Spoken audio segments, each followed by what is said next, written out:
Empezamos entonces con encuentro con la política económica. Invitamos a Pascual Amezquita Sarare. Él nos va a hacer una contextualización acerca de la devaluación del peso y la reforma tributaria. Pascual es doctor en economía integrante del comité editorial de la Nueva Gaceta. Entonces empezamos con él. Empezamos con Pascual, por favor, a Mezquita Sarare.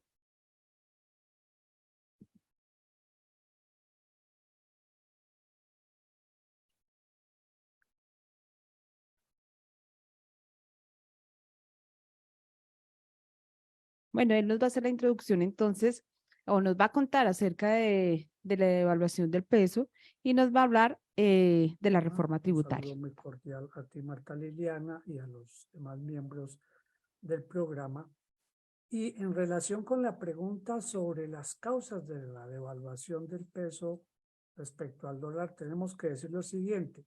Hay una fuerza mundial que está devaluando las monedas, y es que Estados Unidos está operando como una especie de aspiradora de los dólares que hay en el planeta, por las altas tasas de interés que están pagando y por la crisis que está amenazando a todo el planeta, la crisis económica.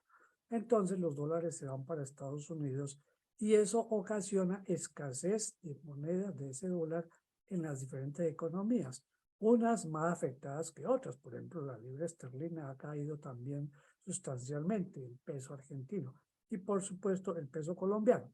Entonces, el primer dato es que hay una crisis mundial que hace que los dólares se estén drenando de los países atrasados o en general de las economías del mundo hacia los Estados Unidos. Pero además hay situaciones que pueden complicar la relación en cada país. Una de esas circunstancias es que Colombia tiene un grave déficit en cuenta corriente. Este déficit es la diferencia entre lo que entran, los dólares que entran y los dólares que salen. ¿Por qué están saliendo tantos dólares en el país?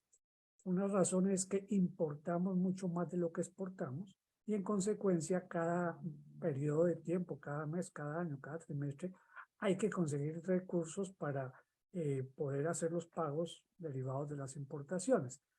Esa es una causa de la escasez de dólares. Es que el comercio es un comercio deficitario y en consecuencia salen más dólares de los que entran.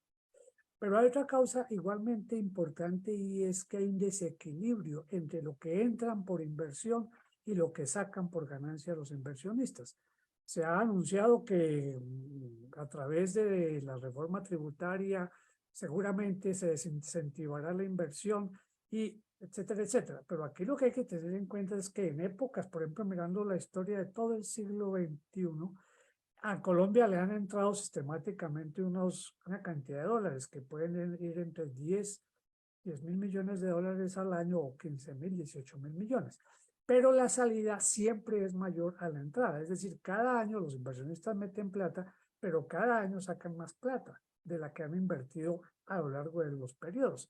De manera tal que ahí se va creando otro gigantesco déficit en la cantidad de dólares de que dispone el país y en consecuencia, si hay déficit en el comercio y hay déficit por la entrada y salida de inversión, hay escasez de dólares y en consecuencia el precio del dólar tiende a subir, el precio del peso tiende a caer en relación con el dólar.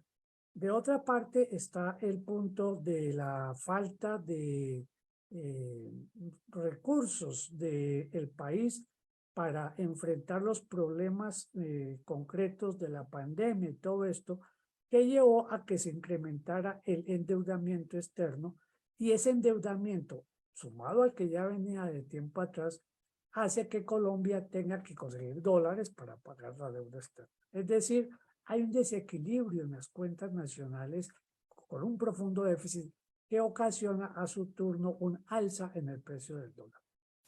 En el precio del dólar respecto al peso. Es decir, hay una devaluación del peso.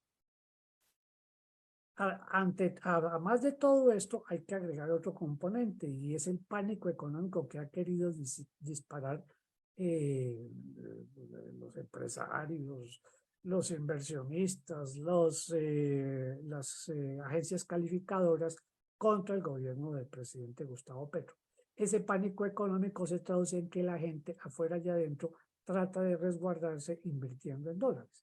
Es decir, hay unas fuerzas objetivas, la recesión mundial, el alza de tasas de interés en Estados Unidos. Hay unas fuerzas objetivas colombianas y es el déficit profundo en las cuentas nacionales, que es una cosa que hereda este gobierno y que viene acumulándose, pues digamos que durante todo el siglo XXI para mirar la historia más reciente. Y en tercer lugar está el pánico económico que se ha desatado. Eso hace que el dólar esté subiendo y subiendo y subiendo, y en consecuencia la solución tiene que ver con enfrentar ese tipo de problemas.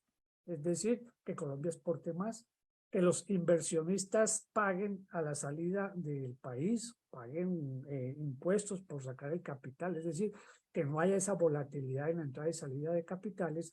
Y por último, que dejen de hacer pánico económico, los que están haciendo pánico económico para obtener una ventaja.